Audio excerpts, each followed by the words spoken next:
SACS is one of the biggest manufacturers of boats and rubber dinghies in the world, but the term dinghy might be an understatement to describe what they build. In effect, what they're really building would be better described as inflatable yachts, sometimes measuring almost 20 metres in length. And of course, their range is extensive and chock full of different types of models, with varying lengths and sizes, such as the Strider 10, of 10 metres. The enormous experience of the shipyard goes back decades and has been fully enriched within the last few years from their expertise in construction of luxury boats. That then was transferred to some of their less luxurious models that remain either very elegant or very sporty.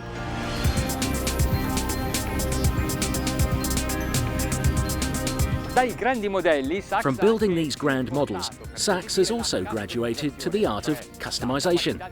They have mastered the capacity to design products that are not greatly personalized, like this Strider 10 Lengers, built specifically for their dealer in Northern Europe.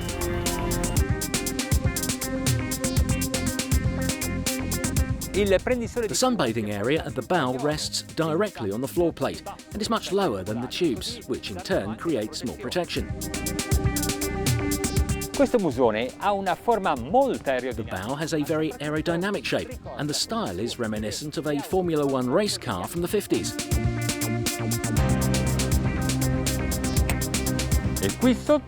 And down here is a small cabin with a bed, larger than a double, and under here, the bathroom. The cockpit is a very comfortable space for your guests, thanks to the three-sided backrests and the cushions that have been well secured, maybe because she goes fast.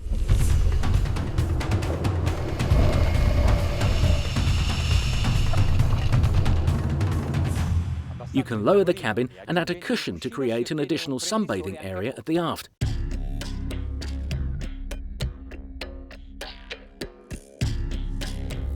The mobile kitchen can be set up, and while there is also a fridge, the bimini top is cleverly hidden so as not to get in the way, and is ready to be drawn up at any moment.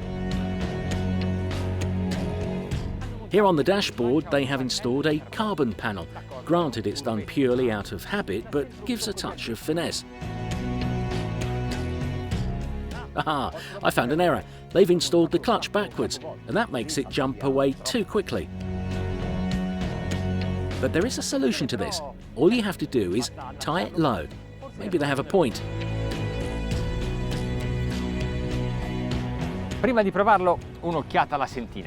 Before testing, let's take a look at the bilge. Here below are all the major facilities. They've mounted the outboard engine a bit higher up. Let's see here, 1, 2, 3, 4 holes higher than the basic positioning. It's a very sporty layout.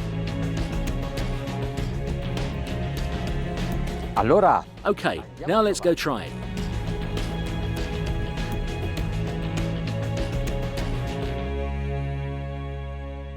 The Strider 10 could be a tender for a mega yacht or your favourite rubber boat. Before making this statement, however, we must test her out ourselves.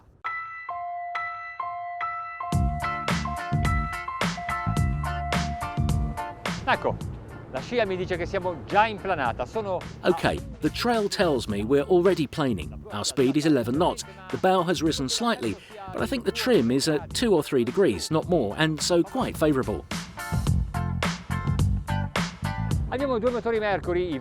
We have 2 Mercury Verado engines of 300 horsepower each, equipped with 19-inch pitch propellers.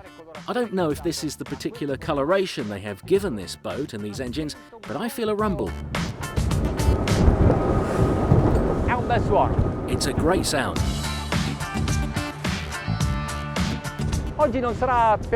Today will not be at all easy because there's good movement in the water, big waves, at least 70 centimetres, and a very, very strong wind that could affect the control of the boat if we're not careful. Hanno realizzato un assetto molto sportivo, come abbiamo visto precedentemente, ma è interessante sapere. They've designed a very sporty layout, as we've seen before, but it's interesting to know that they built everything on site at SACS. Not just the coloration of the engines, but also their installation of all the commands, the controls, the instruments.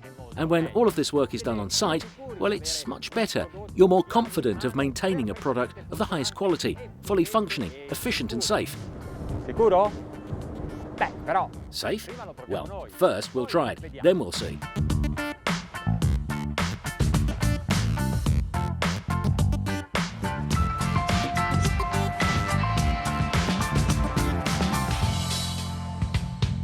Se volete navigare tranquillamente con la vostra famigliola potete tenere... If you want to navigate peacefully with your family, you can stay at this speed, 25 knots. The engines are at 3,000 revs a minute. You won't even realise the push of a boat of this size. With 600 horsepower, what power! Adesso però voglio... Now though, I would like to take us to a higher cruising speed. For example, right now we're at 4,000 revs a minute. It's strange, the engines have actually become even more quiet. Maybe because they're not working too hard.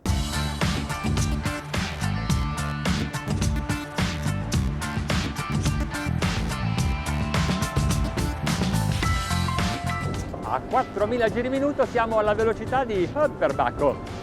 At 4,000 revs a minute, we're at a speed of, wow, 32 knots. Now, however, the balance has slightly changed. The bow has lowered a bit. So with the trim, I'm going to lift her a little to ensure a more favourable angle of incidence. Ecco qua.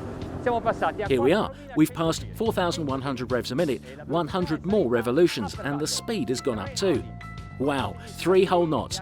This means that the propellers have less recourse and are in a position that is better angled to get more drive, simply because the balance of the hull has changed and is more equally spread out on the water, moving less mass and travels better as it glides effortlessly.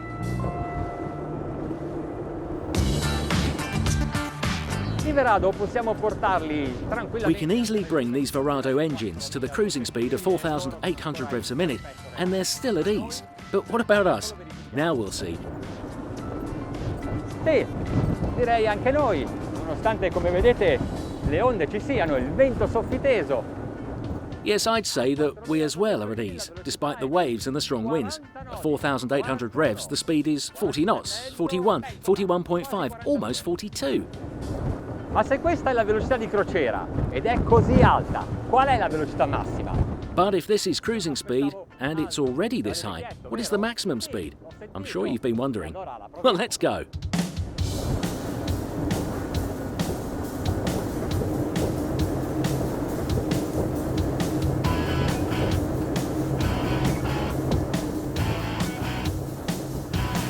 E su il trim. I motori a 6.000 giri minuto. Up the trim. The engines are at 6,000 revs per minute, 50, 51 knots. And in these conditions?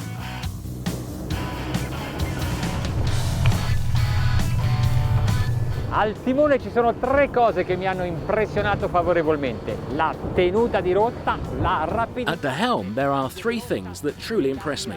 The steadiness of the route, the speed at which the route can effortlessly change, and the tight veer that tilts like a motorcycle but with formidable precision. And then the setup, the position of the engines that I feared were too high. But no, it was the right choice, 4 holes above the transom. In this way there is less drag and much more acceleration. Look at her go.